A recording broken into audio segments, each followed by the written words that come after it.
প্রথমে আমি মানুষ হব, হিন্দু মুসলমান হব না। প্রতিবাদ করতেই পারে, শান্তিপূর্ণভাবে করতে হবে। ওয়াকফ নিয়ে প্রথম প্রতিবাদ তো মমতা ব্যানার্জিও করেছেন। ওয়াকফ বিল নিয়ে শান্তির বার্তা দিলেন মমতার প্রিয় ভাই। তিনি বলছেন, হিন্দু মুসলমান হব না, প্রথমে আমি মানুষ হব। ওয়াকফ সংশোধনী আইন নিয়ে প্রতিবাদের জেরে অশান্ত বাংলা। রাজ্যের বিভিন্ন জায়গা উত্তপ্ত হয়ে উঠেছে। বিশেষ করে ওয়াকফ সংশোধনী আইন নিয়ে প্রতিবাদের জেরে অশান্ত হয়ে উঠেছে মুর্শিদাবাদ। পরিস্থিতি নিয়ন্ত্রণে আনতে শেষমেশ কেন্দ্রীয় বাহিনী মোতায়েনের নির্দেশ দিয়েছে হাইকোর্ট। আর কেন্দ্রীয় বাহিনী মোতায়েনের পর অনেকটাই নিয়ন্ত্রণে এসেছে সুতি, জঙ্গিপুর, ধুলিয়ান সহ মুর্শিদাবাদের বিস্তীর্ণ এলাকা। মুর্শিদাবাদ ইস্যুতে যখন গোটা বাংলা উত্তপ্ত, রাজনৈতিক স্বার্থসিদ্ধির নোংরা খেলায় মত্ত একটি শ্রেণী, ঠিক তখনই শান্তির বার্তা দিলেন বীরভূমের তৃণমূল জেলা সভাপতি অনুব্রত মণ্ডল। সংশোধিত ওয়াকফ আইনের প্রতিবাদে অশান্তি না করার বার্তা দিলেন দাপুটে তৃণমূল নেতা অনুব্রত মণ্ডল। আগামী 19শে এপ্রিল বোলপুরে ওয়াকফ আইনের প্রতিবাদে মিছিল ও সভা রয়েছে। মুর্শিদাবাদের কয়েকটি জায়গায় ওয়াকফ অশান্তির ঘটনা প্রসঙ্গে তিনি বলেন, প্রথমে আমি মানুষ হব, হিন্দু মুসলমান হব না। এদিন ভোটার তালিকা সংশোধন নিয়ে এলাকাবাসীকে সতর্ক থাকার বার্তা দেন প্রবীণ তৃণমূল নেতা। প্রতিবাদ করতেই পারে, শান্তিপূর্ণভাবে করতে হবে। ওয়াকফ নিয়ে প্রথম প্রতিবাদ তো মমতা ব্যানার্জিও করেছেন। বোলপুরে দলীয় কার্যালয়ে দলের শ্রমিক সংগঠনের নেতাদের নিয়েও একটি বৈঠক করেন তিনি। কি বলেছেন অনুব্রত মণ্ডল এই সভা থেকে শোনাবো আপনাদের। ব্যাপারটা ছিল, মিটিং ছিল আইএনটিসি ওপরে, আর আমাদের এখানে যে প্রেসটা যে হয়েছে, আমাদের বিয়ালরও বসে রয়েছে। আমাদের জেলার এক নম্বর বিয়ালর, সে হচ্ছে দীপক রায়, তিনি আছেন।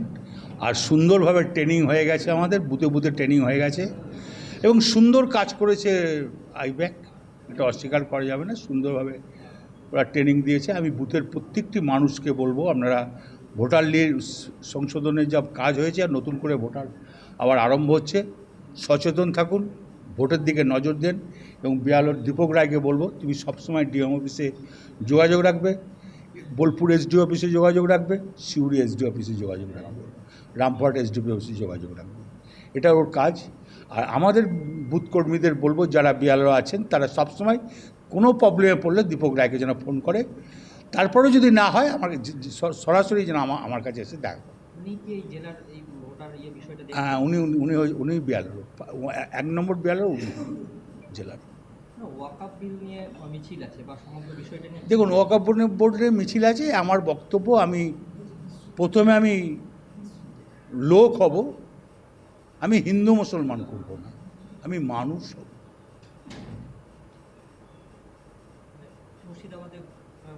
দেখুন, মুর্শিদাবাদে কী হয়েছে সেটা মমতা ব্যানার্জি সম্পূর্ণভাবে দেখছে, এবং ওয়াকফ নিয়ে মমতা ব্যানার্জি যা দেখছে, এরপর আর কারো কিছু করা উচিত নয়। এই কারণেই যেটা মমতা ব্যানার্জি ওদের পাশে আছে।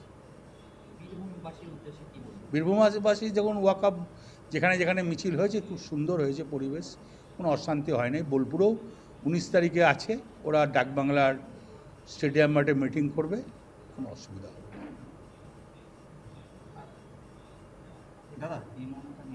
হ্যাঁ,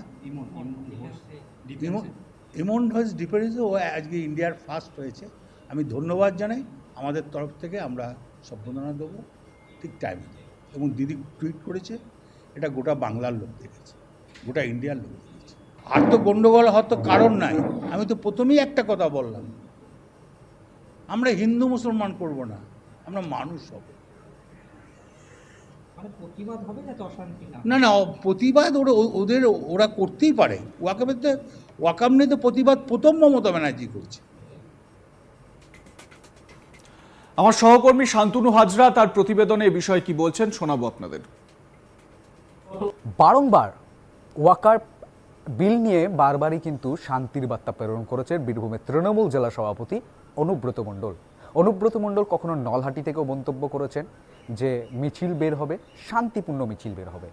খয়রাসুল হোক, বিভিন্ন ব্লকে তিনি যতবার ওয়াকফ বিল নিয়ে মন্তব্য করেছেন, ততবারই কিন্তু অনুব্রত মণ্ডল শান্তির বার্তা প্রেরণ করেছেন। এদিন বোলপুরের যে তৃণমূল কার্যালয় রয়েছে, সেই কার্যালয় থেকে দাঁড়িয়ে অনুব্রত মণ্ডল আইএনটিটিইউসি যে সদস্য রয়েছে সেই সদস্যদের নিয়ে বৈঠক করেন। বৈঠক করার পর সাংবাদিকদের সামনাসামনি এসে তিনি স্পষ্ট জানিয়ে দেন যে হিন্দু মুসলিম হব না, প্রথমে মানুষ হব। এই মন্তব্য তিনি ওয়াকফ বিল বলেছেন। তিনি একই সঙ্গে বলেছেন যে আমাদের দিদি বাংলার মুখ্যমন্ত্রী, তিনি কিন্তু এই বিষয়টি দেখছেন। অর্থাৎ ওয়াকআপ বিল কিন্তু পশ্চিমবঙ্গে লাগু হবে না, এমনই কিন্তু মন্তব্য করছেন তৃণমূলের নেতা মন্ত্রী, তৃণমূল সুপ্রিমো খোদ। ও তারই সুরে সুর মেলাচ্ছেন মমতা বন্দ্যোপাধ্যায়ের যে প্রিয় কেষ্ট বলেই পরিচিত রাজনৈতিক মহলে, সেই অনুব্রত মণ্ডলও কিন্তু এদিন তৃণমূলের যে দলীয় কার্যালয় ছিল সেই কার্যালয় থেকে তিনি কিন্তু এহেন মন্তব্য করেছেন।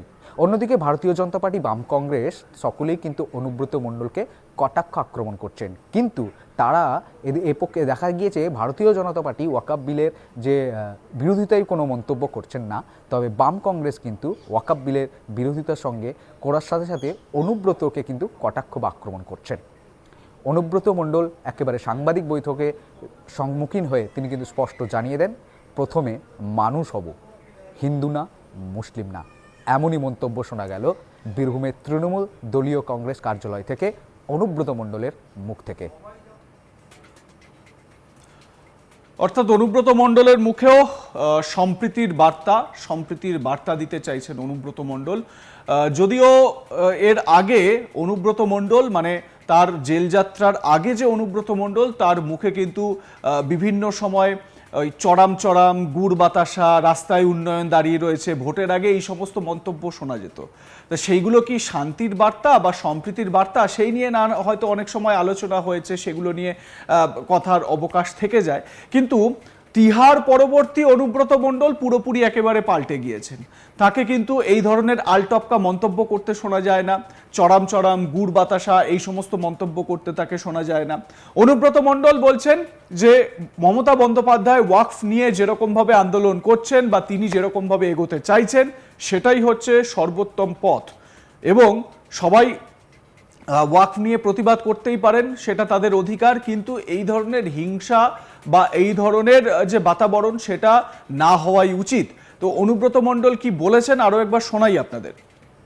ব্যাপারটা ছিল, মিটিং ছিল আইএনডিসি ওপরে, আর আমাদের এখানে যে প্রেসটা যে হয়েছে, আমাদের বিয়ালরও বসে রয়েছে, আমাদের জেলার এক নম্বর বিয়ালর, সে হচ্ছে দীপক রায়, তিনি আছেন। আর সুন্দরভাবে ট্রেনিং হয়ে গেছে, আমাদের বুথে বুথে ট্রেনিং হয়ে গেছে এবং সুন্দর কাজ করেছে আইপ্যাক, এটা অস্বীকার করা যাবে না। সুন্দরভাবে ওরা ট্রেনিং দিয়েছে। আমি বুথের প্রত্যেকটি মানুষকে বলবো, আপনারা ভোটার লিস্ট সংশোধনের যা কাজ হয়েছে আর নতুন করে ভোটার আবার আরম্ভ হচ্ছে, সচেতন থাকুন, ভোটের দিকে নজর দেন। এবং বিয়ালর দীপক রায়কে বলবো, তুমি সবসময় ডিএম অফিসে যোগাযোগ রাখবে, বোলপুর এসডি অফিসে যোগাযোগ রাখবে, সিউড়ি এসডি অফিসে যোগাযোগ রাখবে, রামপুরহাট এসডিপি অফিসে যোগাযোগ রাখবে, এটা ওর কাজ। আর আমাদের বুথ কর্মীদের বলবো, যারা বিয়ালর আছেন তারা সবসময় কোনো প্রবলেমে পড়লে দীপক রায়কে যেন ফোন করে, তারপরেও যদি না হয় আমাকে সরাসরি যেন আমার কাছে এসে দেখা। লাইক কমেন্ট শেয়ার করতে ভুলবেন না। দেখতে থাকুন আজ তাক বাংলা, সাবস্ক্রাইব করুন আমাদের ইউটিউব চ্যানেলটি।